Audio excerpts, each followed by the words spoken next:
an atomic bomb on the Japanese city of Hiroshima. It killed or wounded nearly 130,000 people, and 3 days later, the United States bombed Nagasaki, which killed 74,000 people and injured another 75,000.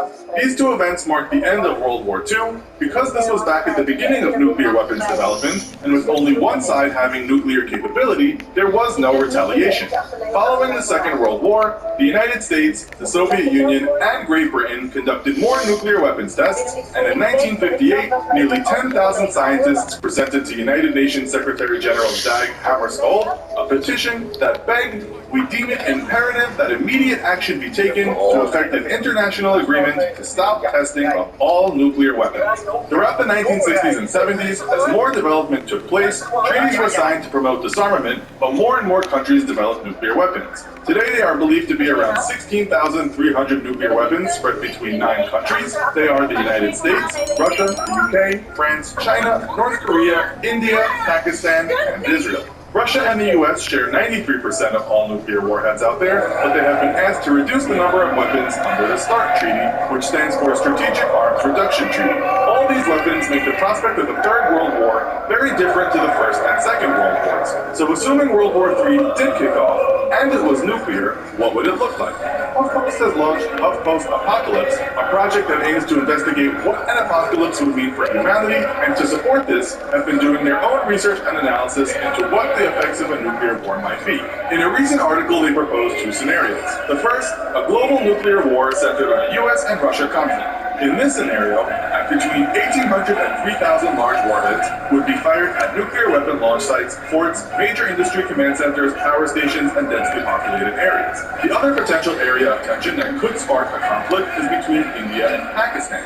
This scenario would be on a much smaller scale, with around 100 smaller nuclear weapons being used out of stockpiles of around 200, with strikes on densely populated super cities such as Delhi and Karachi. But it's possible that it could lead to a larger conflict with other countries becoming involved.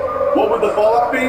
When these bombs are dropped, there would be intense nuclear radiation and a blinding flash brighter than the sun, a fierce fireball, and a massive blast wave that would kill thousands. With so many casualties, aid organizations would be overwhelmed and unable to help all of the injured, meaning many would be left to fend for themselves with severe injuries including burns, broken bones, and deep cuts from falling debris. And the long-term results would be even more catastrophic. With so many fires burning, the skies would be filled with smoke clouds similar to a large volcanic eruption. These would block out the sun, which would cause the atmosphere and Earth to cool, resulting in what's known as a nuclear winter. The latest climate models suggest that the use of a few tens to 100 of the smaller nuclear weapons in the India-Pakistan scenario would cause severe frosts, drought, and famine, which would last up to 10 years and stretch across the entire northern hemisphere. In the bigger America-Russia scenario, there would be a long-lasting cold period with a global reach. It would go on for a decade or more and could be likened to a mini ice age. Talk of a Third World War has been going on for years, much of the fear driven by the Cold War tensions between Russia and America, which lasted from 1947 to 1991. These days, there are still concerns that these two nations could come to blows, but the rise in power of China and also the nuclear development program in North Korea has meant new danger areas are present. Hour 1. In the Pacific, Chinese amphibious invasion forces stream out of civilian and military ports along the eastern Chinese coast. The massive fleet is a mix of military and civilian ships, including commercial ferries with reinforced ramps, to allow them to on and offload heavy military vehicles. This first wave of invaders is 35,000 strong, and many more tens of thousands of soldiers are waiting for their turn to make the 100-mile journey to Taiwan.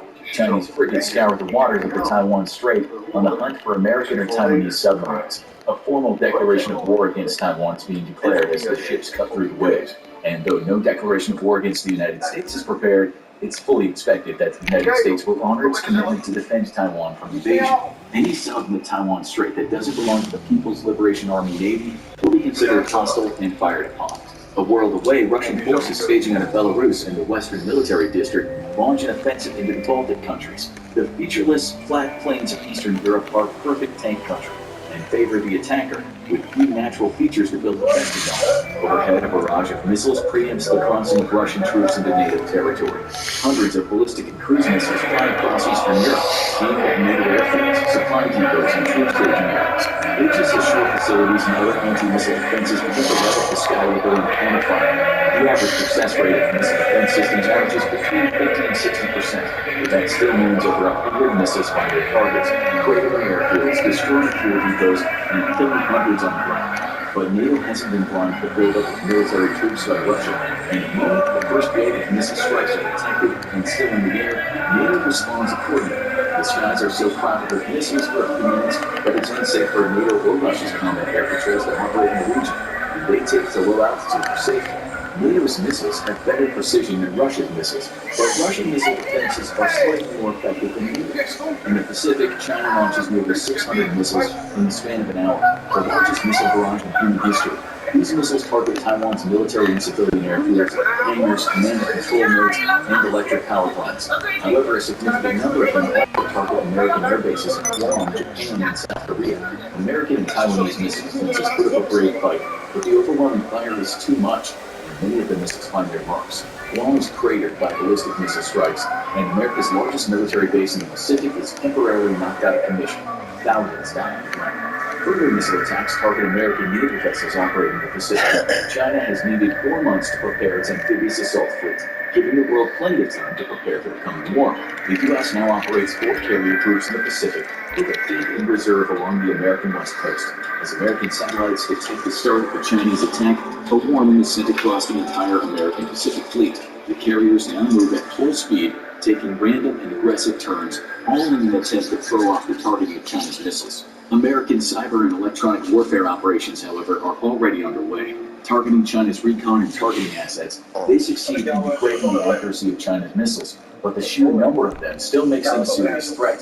As the missiles re-enter the atmosphere at several thousand miles an hour, American air defenses put up a wall of lead and steel, with escort cruisers knocking out Chinese missiles with their own SM-3 missiles.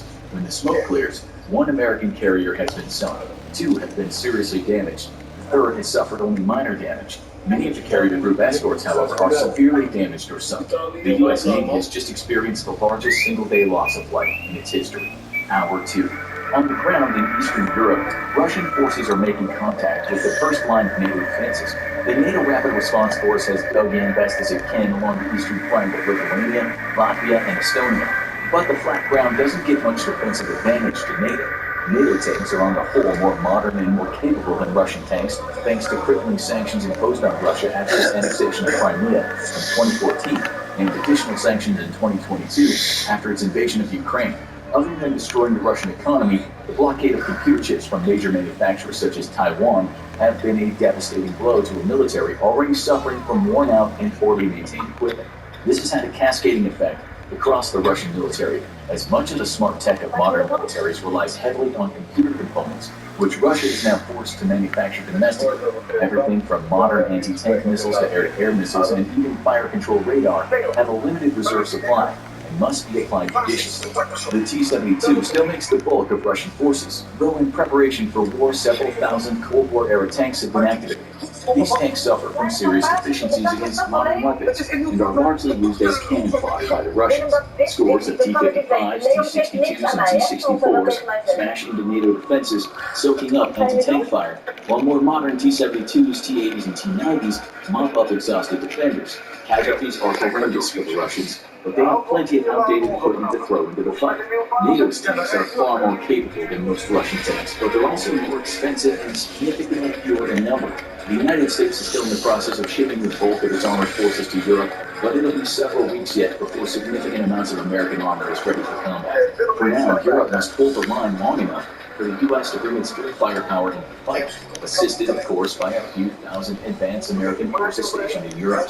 Combat in the air is just as intense on the ground. Within minutes of the war start, both sides' air forces took to the skies. Russian MiGs are capable aircraft, but again facing serious modernity problems from a lack of funding. However, while the Russian army has a reputation earned in Ukraine for poor tactics, communications, and performance, the Russian Air Force remains a competent and credible threat to NATO. Both sides are unable to bring the full power of their air forces to bear against each other. For NATO planes, the threat comes from Russia's numerous air defense batteries, which operate close to the front lines and can even threaten NATO planes from within Russia's borders. The S-400 system ranks among the best air defense systems in the world and is lethal to NATO's 4th and 4.5 generation fighters. At immediate and close range, numerous self-propelled air defense guns shore up S-400 and older S-300 defenses.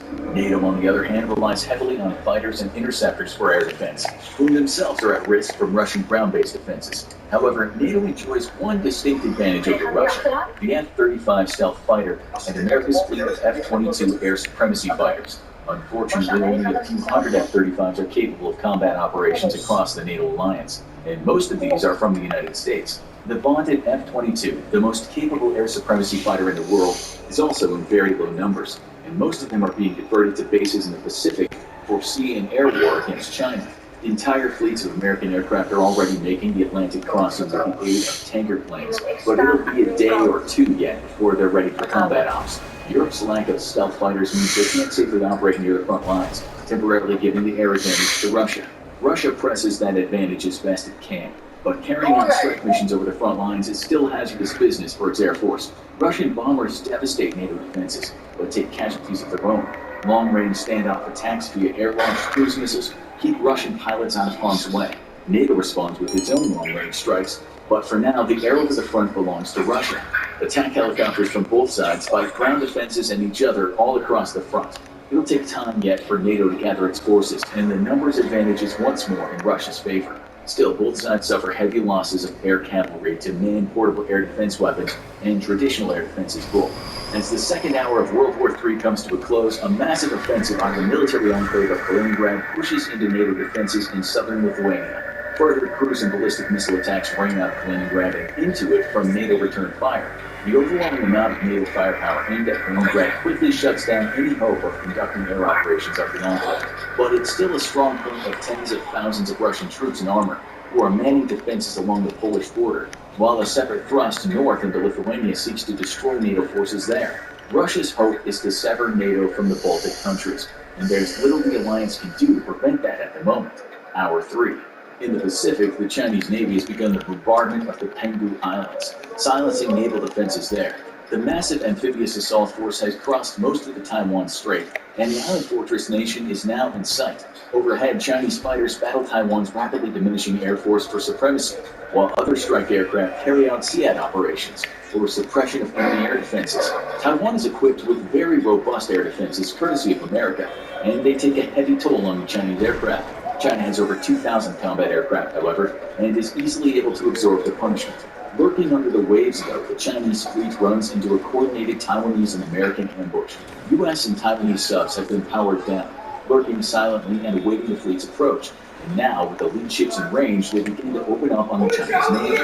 Each submarine acts independently, but with attacks coming from multiple directions, there's little the Chinese ships can do to avoid destruction. Chinese anti-submarine warfare aircraft have been patrolling the strait for hours now, but the Chinese Navy's anti-submarine warfare capabilities have serious deficiencies.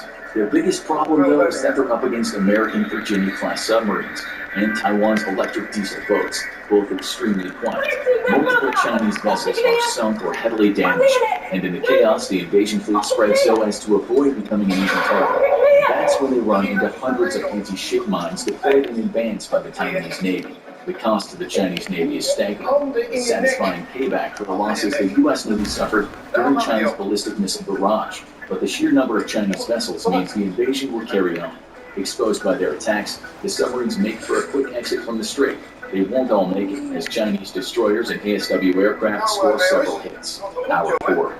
The air battle over Eastern Europe intensifies as both sides continue carrying SEAD operations against each other. For NATO, establishing air dominance is of critical importance, as it's the best way to support outnumbered troops on the ground. Keeping NATO aircraft off the front is just as important for the Russian military to ensure the success of their ground forces. Without air superiority, the advantage is in the Russians' hands. Knowing that they couldn't guarantee the safety of strike aircraft against NATO's technologically advanced military, Russia has placed a focus on ground fire support platforms over air platforms. Russia's infantry is typically supported by far greater amounts of artillery than a comparable NATO unit. allowing them to bring far greater amounts of firepower to support their advance. In an environment currently lethal to strike aircraft, this gives Russia a sizable advantage at the front. However, this strategy also comes with serious limitations. Russia's forces are unable to exploit openings in the enemy's defenses for fear of outrunning their ground-based fire support and air defenses.